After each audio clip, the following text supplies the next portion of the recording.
સતાનંદ વિપ્રને થયું કે મારે બદ્રિકાશ્રમ જાવું છે ને ભગવાન નરનારાયણ દેવના દર્શન કરવા છે।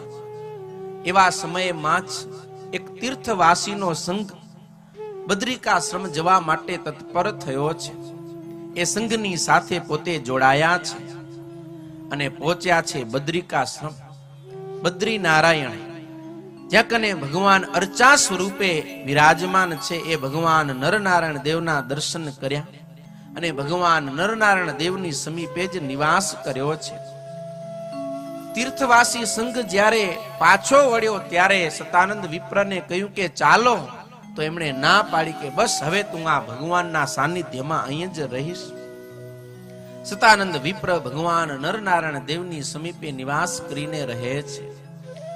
ભગવાનને પ્રસન્ન કરવા માટે એમણે તપશ્ચર્યાનો પ્રારંભ કર્યો। ઉગ્ર તપ કરે છે। દેહને નિભાવવા માટે ક્યારેક ક્યારેક કંદમૂળ કે ફળનો અલ્પાહાર માત્ર કરે છે। દરરોજ સંધ્યા વંદન કરી નિત્ય વિધિથી પરવારી અર્ચા સ્વરૂપે વિરાજમાન ભગવાન નરનારાયણ દેવની આગળ આવી પોતે શ્રીમદ ભાગવતના 10મા સ્કંદનો પાઠ કરે, ભગવાનના મંત્રનો જાપ કરે, ધ્યાન કરે, આરાધના કરે। આમ કરતા કરતા 6 માસ વ્યતીત થયા છે। સુરત મુનિ કહે કે હે પ્રતાપસિંહ રાજન, આવી જ રીતે અખંડ ભજન કરતા કરતા કાર્તિક સુદ પ્રબોધની એકાદશી આવી છે। એ દિવસે અમારા ગુરુ સતાનંદ વિપ્રએ ઉપવાસ કર્યો છે। રાત્રિના જાગરણ કર્યો, સંકીર્તનની સાથે જાગરણ કરી રહ્યા છે અને રાત્રિ પસાર થઈ બ્રાહ્મ મુહૂર્તનો સમય થયો ને એ સમયે બદ્રીપતિ ભગવાન નરનારાયણ દેવ પ્રગટ થઈ અને સતાનંદ વિપ્રને દર્શન આપ્યા છે।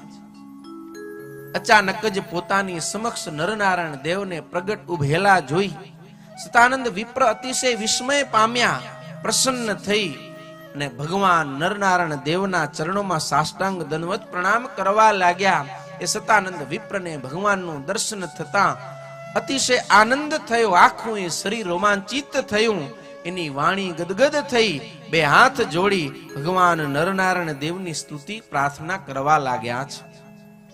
હે ભગવાન, આપના પ્રત્યક્ષ દર્શન કરવાનો મનોરથ મારા મનમાં ઘણા વખતથી હતો, પણ આજે આપનું આવું પ્રત્યક્ષ દર્શન થતા મારા મનના મનોરથ સફળ થયા છે।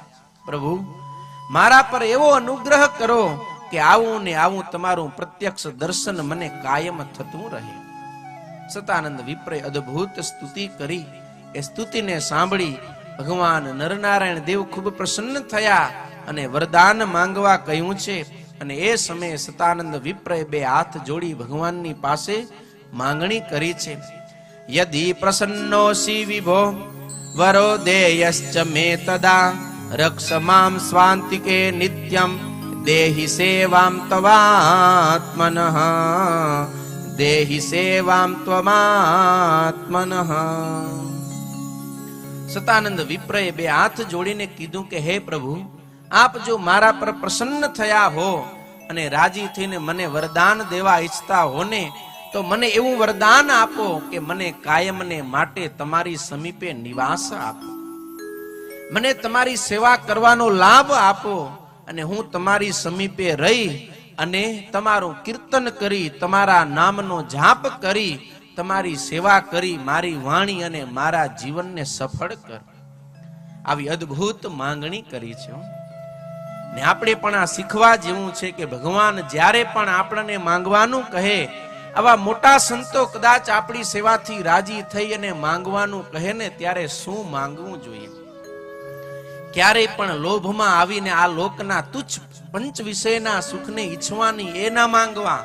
ઈ માંગશો ને એની આવરદા બહુ ટૂંકી છે, થોડાક સમય માટે આપણને સુખ મળશે, પછી પાછું એનું એ દુઃખ આપણા ભાગમાં આવશે। પણ ભગવાન કે મોટા સંત જ્યારે રાજી થાય ને ત્યારે માત્ર એમની પ્રસન્નતા, એમની સેવાનો અવસર, એમના ગુણગાન ગાઈ શકીને એના ચરણમાં પડ્યા રહીએ ને, આવી આપણે અદ્ભુત માંગણી કરવી અને એવી માંગણી આ સતાનંદ વિપ્રએ કરી।